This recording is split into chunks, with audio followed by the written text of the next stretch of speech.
जय हिंद फ्रेंड्स।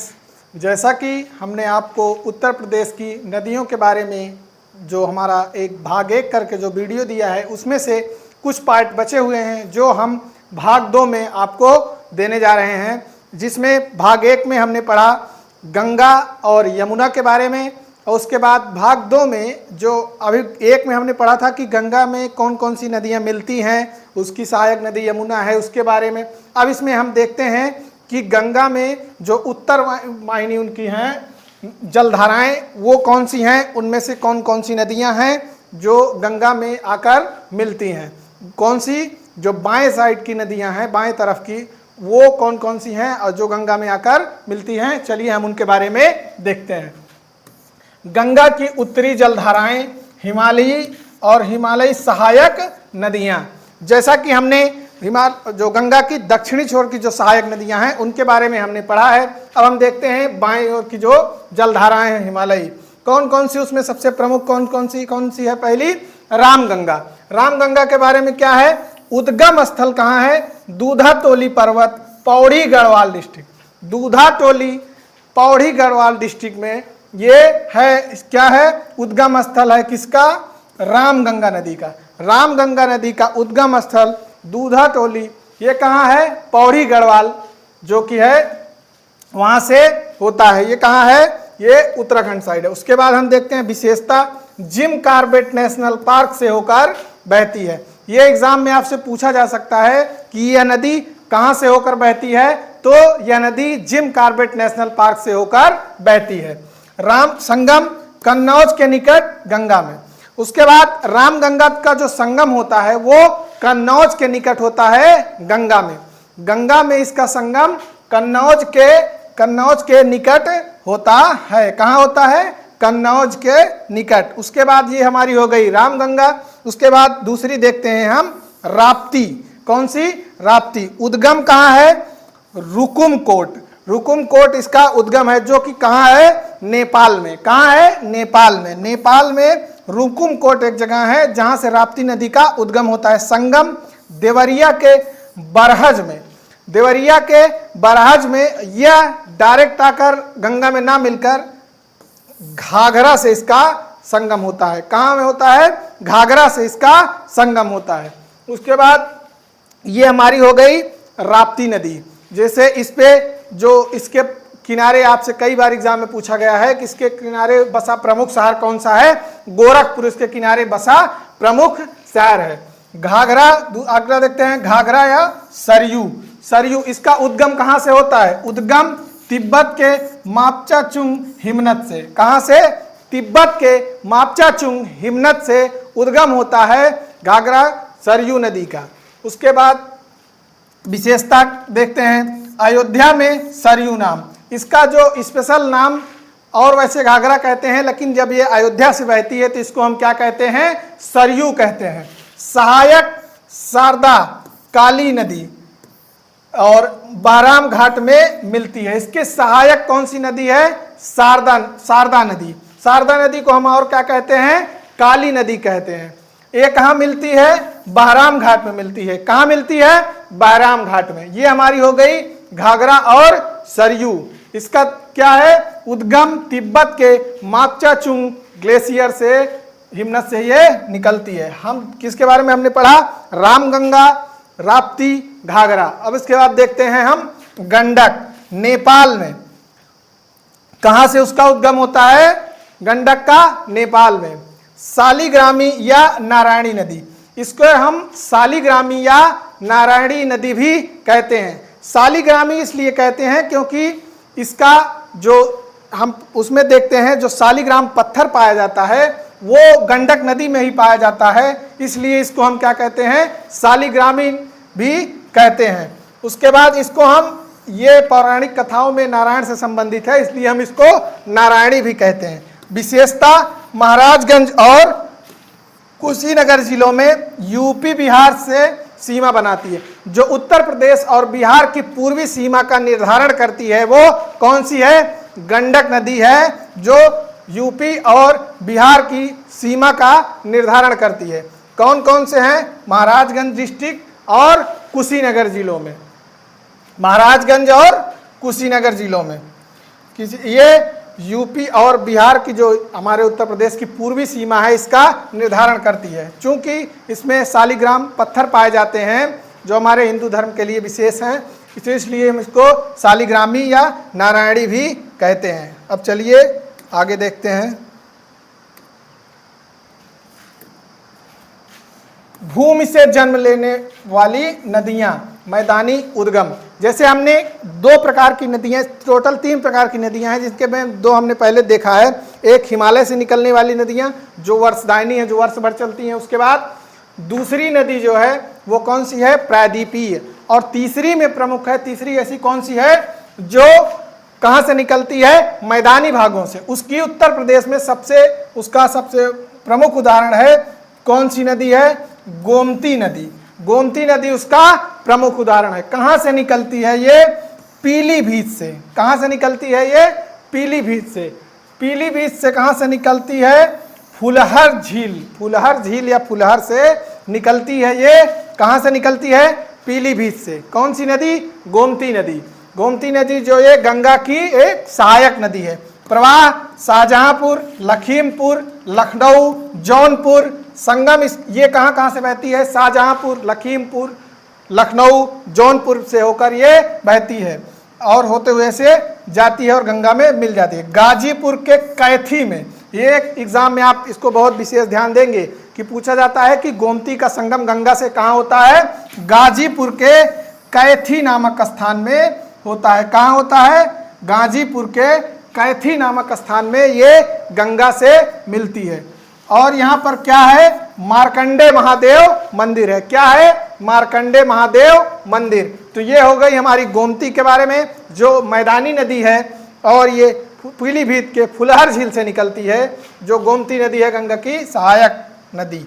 अब उसके बाद हम देखते हैं गोमती नदी के बाद अगला देखते हैं, ये कौन सी है, सई नदी। कौन सी है, ये सई नदी।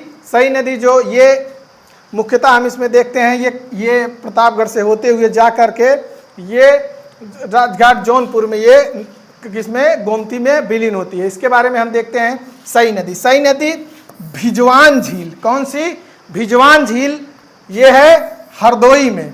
कहाँ है, हरदोई में भिजवान झील से ये निकलती है। और उसके बाद ये निकलते हुए प्रतापगढ़ से जौनपुर होते हुए ये जौनपुर में संगम होता है। राजघाट जौनपुर में गोमती में विलीन हो जाती है। कहाँ होती है, राजघाट जौनपुर में ये गोमती में विलीन हो जाती है। राजघाट जौनपुर में ये गोमती में विलीन हो जाती है। 1 मिनट का आप समय देंगे।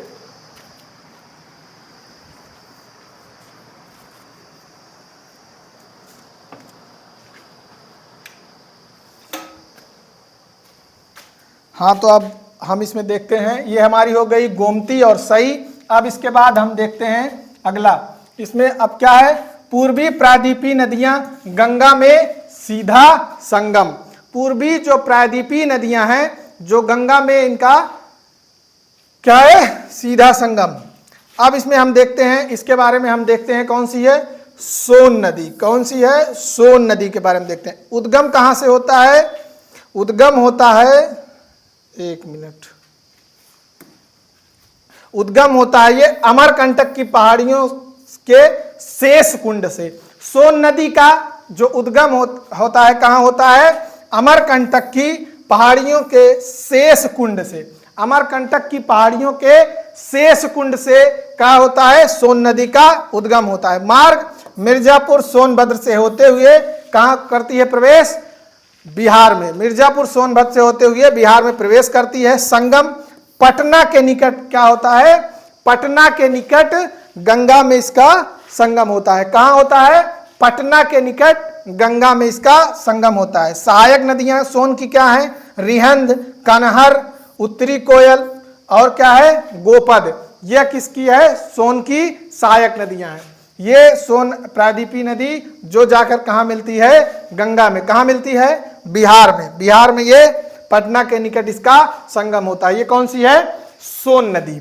अब उसके बाद सोन के बाद हम देखते हैं टोंस या तमसा नदी। टोंस या तमसा नदी। और उसके बाद हम देखते हैं उद्गम कहाँ है, ये इसके बारे में टोंस नदी करके एक और इसी से संबंधित नदी उत्तराखंड में है, लेकिन हम इधर की नदी देखते हैं। इसके उद्गम मैहर के निकट तमस कुंड से, ता से देखते हैं यह क्या है, तमस या तमसा या ता से और टा में लगभग आप उच्चारण की दृष्टि से लगभग समान है, तो आप इसको याद रखने के लिए टा से और उसको तमस करके याद करेंगे। तो मैहर के निकट तमस कुंड से टोंस या तमसा नदी का उद्गम होता है। कहाँ होता है उद्गम? मैहर के निकट तमस कुंड से इसका उद्गम होता है। मार्ग 265 किलोमीटर। प्रमुख सहायक नदी बेलन नदी है। कौन सी प्रमुख इसकी सहायक नदी कौन सी है? बेलन नदी है। बेलन नदी है। संगम सिरसा प्रयागराज में गंगा में सीधा संगम होता है। टोंस का जो है संगम, पहले बेलन जो है वो नदी आकर इसमें मिलती है टोंस या तमसा में, प्रयागराज में। उसके बाद सिरसा प्रयागराज में टोंस का तमसा का सीधा संगम किस में होता है? गंगा में होता है। नोट, यमुना की सहायक टोंस उत्तराखंड तक सीमित है। एक जो जैसा कि हमने अभी आपको बताया, एक यमुना की सहायक नदी टोंस है और जो उत्तराखंड में है, तो उसके बारे में नहीं यहाँ हम देखते हैं जो उत्तर प्रदेश में है। अब देखते हैं टोंस या तमसा मैहर के निकट इसका कहाँ होता है? तमस कुंड से, मैहर के निकट तमस कुंड से होता है। अब उसके बाद 265 किलोमीटर इसकी है लंबाई। बेलन नदी इसकी सहायक नदी है। उसके बाद सिरसा प्रयागराज में इसका सीधा संगम होता है। सिरसा प्रयागराज में संगम होता है। अब इसके बाद हम देखते हैं प्रायद्वीपीय नदियाँ जो गंगा सीधा संगम होता है, सोन और टोंस नदी। अब इसके बाद हम देखते हैं अगला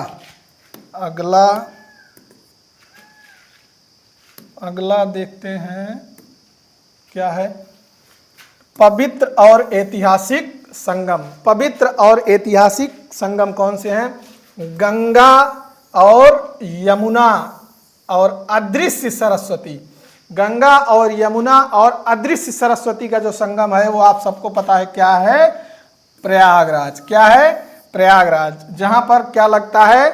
कुंभ लगता है। 6 वर्ष में जो यहाँ पर है प्रयागराज में, 6 वर्ष में यहाँ लगता है कुंभ। चूंकि पहले इसको अर्ध कुंभ कहा जाता था, अब इसको कुंभ कहा जाता है।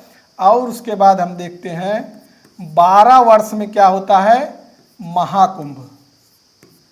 क्या होता है? महाकुंभ। 12 वर्ष में, 6 वर्ष में कुंभ और 12 वर्ष में महाकुंभ।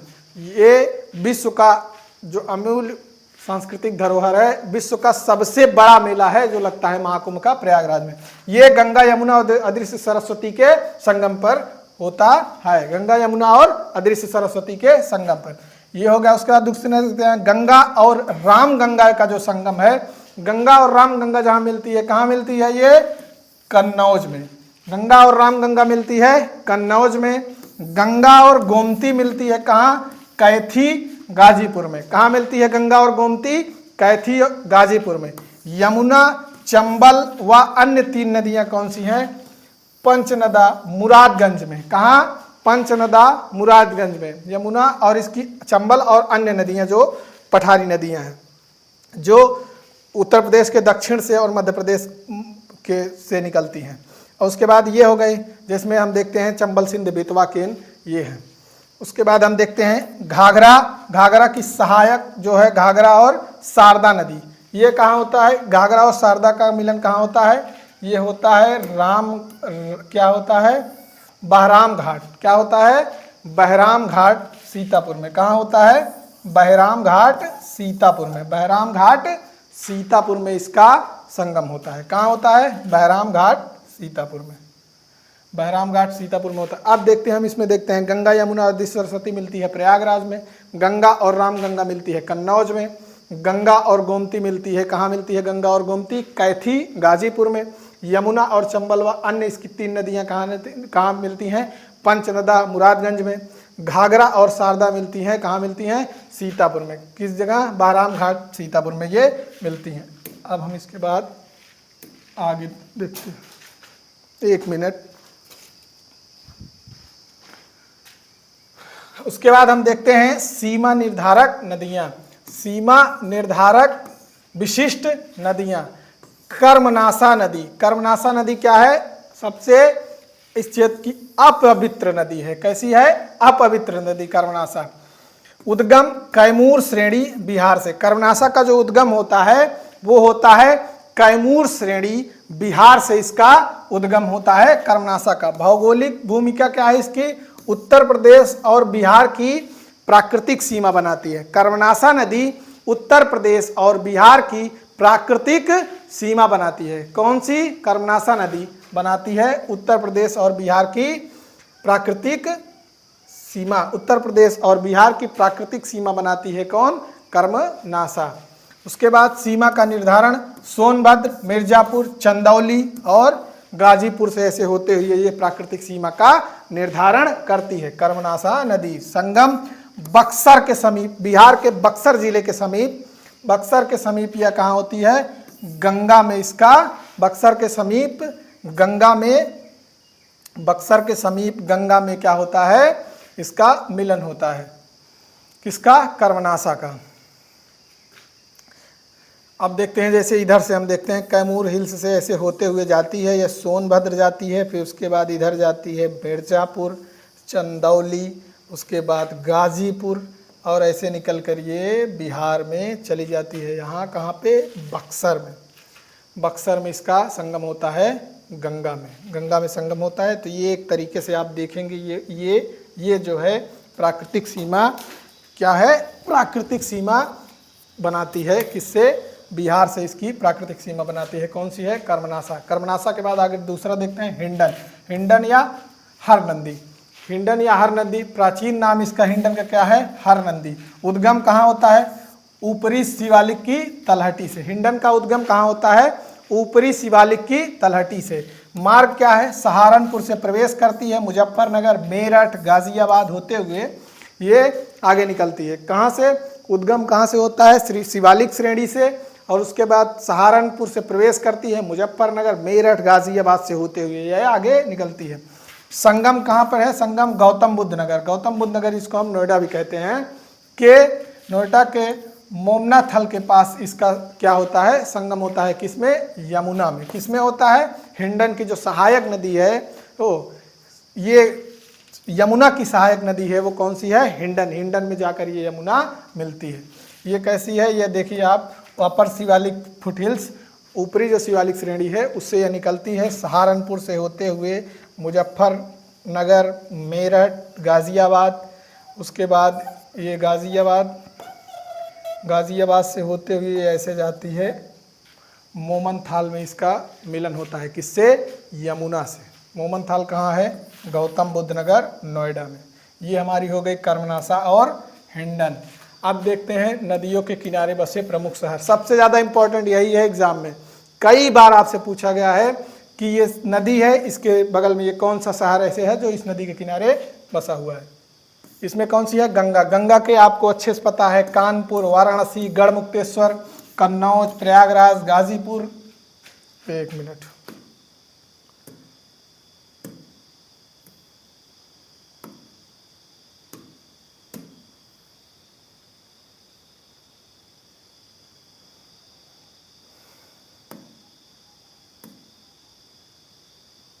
ये है गंगा।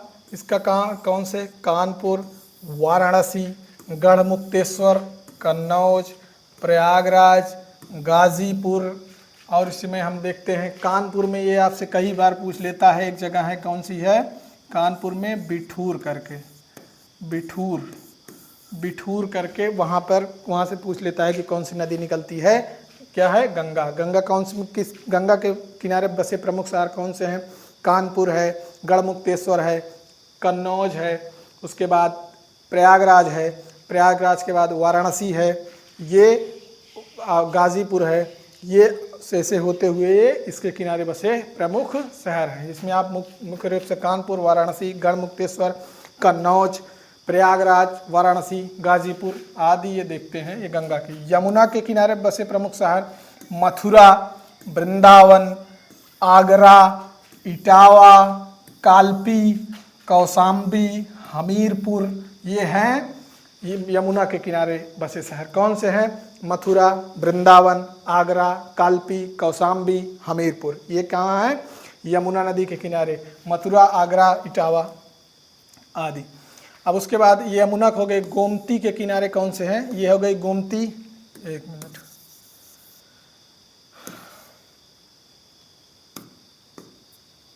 ये हमारी हो गई गोमती। गोमती के किनारे लखनऊ, जौनपुर, सुल्तानपुर, लखनऊ, जौनपुर, सुल्तानपुर, शाहजहांपुर, सीतापुर, लखीमपुर खीरी। क्या हो गई? गोमती, लखनऊ, जौनपुर, सुल्तानपुर, शाहजहांपुर, सीतापुर, लखीमपुर खीरी। ये क्या है? गोमती नदी के किनारे जो स्थित शहर हैं। सरयू के किनारे देखते हैं प्रमुख कौन सा है? अयोध्या। कौन सा है सरयू किनारे? आपको पता है अच्छे से, अयोध्या। राप्ती कई बार एग्जाम में आया है, गोरखपुर का। गोरखपुर किसमें है? राप्ती नदी किनारे, गोरखपुर, बस्ती, गोंडा, बहराइच। गोरखपुर, राप्ती नदी के किनारे गोरखपुर, बस्ती, बहराइच, और इधर क्या देखते हैं? गोरखपुर, बस्ती, गोंडा और बहराइच किसके किनारे है? राप्ती नदी के किनारे। राप्ती नदी के किनारे है ये। आप इसको एक बढ़िया से इसको देख लीजिए ताकि आप इसको भूलें ना, क्योंकि जितनी चीज़ें आप अभी तक आपको पढ़ाई गई उसमें सबसे इम्पोर्टेंट चीज़ है कि कौन सा शहर किस नदी के किनारे बसा हुआ है। कई बार एग्ज़ाम में पूछा गया होगा, दसियों बार पूछा गया होगा कि कौन सा शहर किस नदी के किनारे बसा हुआ है। ये है राप्ती, देखा हमने, गोरखपुर, बस्ती, गोंडा और बहराइच। अब देखते हैं आगे रामगंगा। रामगंगा के किनारे कौन से हैं? बिजनौर, मुरादाबाद, बरेली और बदायूं। बरेली और बदायूं ये किसके हैं? रामगंगा के। बिजनौर, मुरादाबाद, बरेली और बदायूं। बिजनौर, मुरादाबाद, बरेली और बदायूं, ये है इन नदियों के किनारे बसे प्रमुख शहर। अब इसके बाद आप इसको बहुत ध्यान से देखेंगे, इसको कई बार आप अच्छे से देख लेंगे। वैसे भी आपको उत्तर प्रदेश भौगोलिक स्थिति के बारे में इतना पता होना चाहिए कि कौन सी शहर से कौन सी नदी किस शहर के किनारे बस मतलब नदी के किनारे कौन सा शहर बसा हुआ है। अब इसके बाद हम देखते हैं जल प्रवाह का नियंत्रण प्रमुख बांध परियोजनाएं। एक अभी हम और लेक्चर लेंगे जिसमें आपको उत्तर प्रदेश की जो परियोजनाएं हैं उसके बारे में, बांधों के बारे में आपको बताया जाएगा, लेकिन इसमें आप थोड़ा सा ध्यान रखिए। इसमें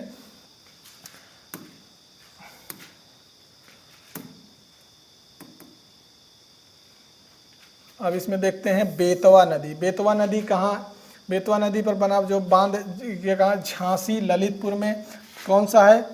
बेतवा नदी झांसी, ललितपुर में रहती है। क्या है इसमें? माता टीला बांध। माता टीला बांध कहाँ है? झांसी। सबसे ज़्यादा आप ध्यान रखेंगे, ये सब क्वेश्चन एग्जाम में पूछा है। माता टीला बांध कहाँ है? झांसी में। परीक्षा बांध कई बार पूछा गया है, कहाँ है? झांसी में परीक्षा बांध। सुकमा डुकमा बांध कहाँ है? झांसी में। माता टीला बांध कहाँ है? माता टीला बांध है झांसी में। परीक्षा बांध कहाँ है? झांसी में। सुकमा डुकमा बांध कहाँ है? झांसी में। ये हमारी हो गई बेतवा नदी पर। आपसे एग्जाम में पूछा जाएगा माता टीला बांध किस नदी पर है? बेतवा नदी पर। परीक्षा बांध झांसी नदी, परीक्षा बांध जो है ये झांसी में है, बेतवा नदी पर। सुकमा डुकमा बांध ये भी कहाँ पे है? ये भी वहीं है। उसके बाद हम देखते हैं अगली रामगंगा नदी। रामगंगा नदी, इसके पहले हम इधर देख लेते हैं रिहंद नदी। रिहंद नदी कहाँ है? सोनभद्र में। गोविंद बल्लभ पंत सागर या रिहंद बांध। गोविंद बल्लभ पंत सागर या रिहंद बांध कहाँ है? रिहंद नदी पर। गोविंद बल्लभ जो हमारे पहले ये मुख्यमंत्री हैं उत्तर प्रदेश के, श्री गोविंद पंत जी के नाम पर ये बना हुआ है। ओबरा बांध भी कहाँ है? रिहंद नदी पर। कहाँ है ओबरा बांध? रिहंद नदी पर। ये आपके हो गए रिहंद नदी से संबंधित जो बांध है। उसके बाद रामगंगा नदी पर आते हैं। कालागढ़ बांध कहाँ है? बिजनौर में। कालागढ़ बांध कहाँ है? ये है रामगंगा नदी पर, बिजनौर में। रामगंगा नदी पर क्या है? ये बांध है कालागढ़ बांध, बिजनौर में। उसके बाद काठी बांध। काठी बांध कहाँ है? बिजनौर में। ये भी कहाँ है? बिजनौर में। किस नदी पर? ये है रामगंगा नदी के किनारे। अब उसके बाद देखते हैं थोड़ा और अन्य महत्वपूर्ण बांध। अन्य महत्वपूर्ण बांध देखे हैं। मूसाकंद बांध कहाँ है? कर्मनासा नदी पर। कहाँ है? चंदौली में। मूसाकंद बांध कहाँ है? कर्मनासा नदी पर, चंदौली में। मूसाकंद बांध कहाँ है? कर्मनासा नदी पर। कहाँ पे है? चंदौली में। कहाँ है? चंदौली में। उसके बाद देखते हैं कनहर बांध। कनहर नदी पर कहाँ है? सोनभद्र। कनहर बांध कनहर नदी पर, सोनभद्र में। मूसाकंद बांध कर्मनासा नदी पर, चंदौली में। चंद्रप्रभा बांध चंद्रप्रभा नदी पर। कहाँ है? चंदौली में। चंद्रप्रभा बांध कहाँ है? बांध चंद्रप्रभा नदी पर कहाँ है? चंदौली में। ये हमारा चंद्रप्रभा बांध हो गया। अब उसके बाद ये हमारा आपका जो ये हमारे हो गए उत्तर प्रदेश की नदियाँ, और परीक्षा दृष्टि से आप इसको ये जो सारी चीज़ें हैं ये एक बार आप पहले देख ही चुके हैं कौन सा क्या क्या है। तो इतना आपके लिए उत्तर प्रदेश की नदियाँ, कौन नदियों के किनारे कौन से शहर हैं, ये सब कुछ आपने पूरा डिटेल में देख लिया है। इसको आप बढ़िया से अच्छे से पढ़ेंगे और उसके बाद इसके आपको आगे चल करके अब जो भौगोलिक उत्तर प्रदेश का भौगोलिक क्षेत्र जो है इसके बारे में आपको PYQ कराए जाएंगे, तब आपका ये क्लियर हो जाएगा पूरा टॉपिक अच्छे से। जो कुछ भी छूटी हुई चीज़ें हैं उसमें PYQ के थ्रू अच्छे से कवर की जाएंगी। हो सकता है कि आपकी PYQ की क्लास आने वाले समय में आपको ऑनलाइन माध्यम में लाइव कराई जाएगी। तो चलते हैं, धन्यवाद।